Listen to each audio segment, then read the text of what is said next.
Story time.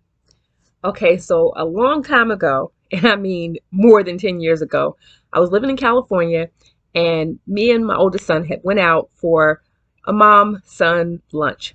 And as we were leaving, Chili's it was, we were exiting the parking lot and I was driving. Um, as we were leaving, there was a lady with her daughter passing by, and it just so happens that I had to stop short to make sure I didn't hit her. Now, keep in mind, I didn't come that close to hitting her. I was about that far away. But, I definitely had to slam on my brakes, and there definitely was a little screeching going on. So, this lady became completely enraged, and she was really upset, angry, and she started cussing at me and hurling all these insults, and she was just pointing her finger and doing the most, okay? And now me, sitting in my car, I was like, oh, no, she didn't.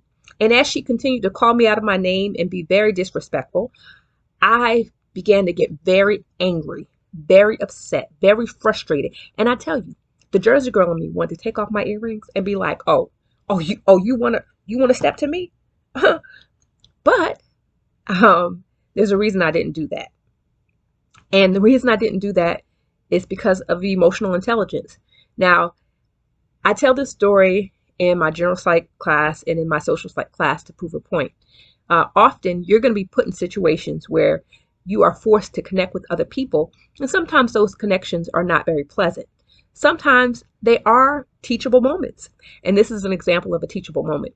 Because as this lady was trying to check me when, she didn't really have no right to, but as she was hurling those insults, everything in me wanted to go over there and, like I said, take the earrings off and go for it. But I didn't do it. And like I said, the reason I didn't do it is because of my ability to stop, take a deep breath, and think through what I wanted to happen in the future. And how did that happen?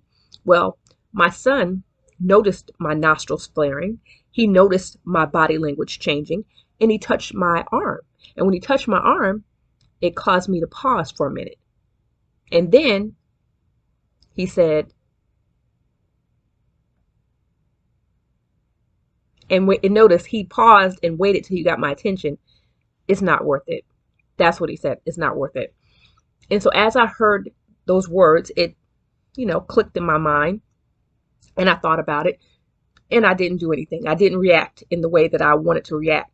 So I sat there for a few moments, took a few deep breaths, let her continue to make a fool out of herself. And then eventually the situation dissolved. So what does this have to do with emotional intelligence? Well, one of the ways to understand emotional intelligence is to think about it in 4 easy steps. Step 1 is to be able to identify your emotion. In a given situation, what are you experiencing? How do you feel? Do you feel happy? Do you feel sad, disgust, anger? Are you frustrated? What emotions are you experiencing? First, identify the emotion. In this case, I realized that I was angry. Okay, that's what I recognized. After you identify the emotion, the next thing is to be able to control it. And emotions are both a physiological and a psychological response. So taking a few deep breaths, that's going to help. Okay, you're going to have to do something to change the built up tension that you're experiencing if the emotion is anger. So I took a few deep breaths, and then I had to think differently about the situation. So I started to process what my son said. It's not worth it. I started to think differently. So instead of thinking, I want to beat this, I started thinking, it's not worth it. So first, identify the emotion.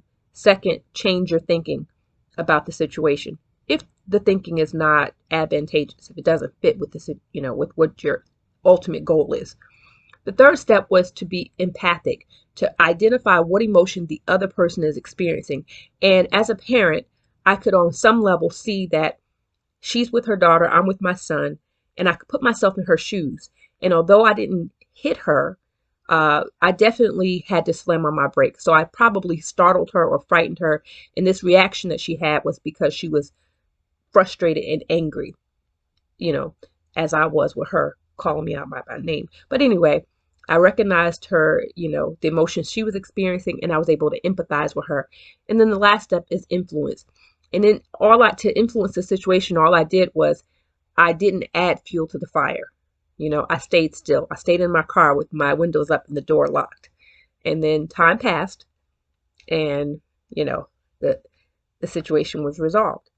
So, when you think about emotional intelligence, you might be thinking, well, what does that have to do with me? Well, uh, throughout your life, you're going to be experiencing so many different individuals and groups, and you're going to have lots of opportunities to practice or improve your interpersonal and intrapersonal skills.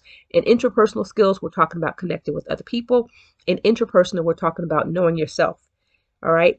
And so, as a person who teaches psychology for a living, I've decided to start making some of these short videos about topics like this. So if you found this video at all helpful, go ahead and give it a thumbs up. If you have comments, if you want to start a dialogue about emotional intelligence, feel free to leave a comment in the comment section. This video is a little bit rough, but I'm going to get better at it and, step out and try to start doing a little bit more. So that's all I got for now.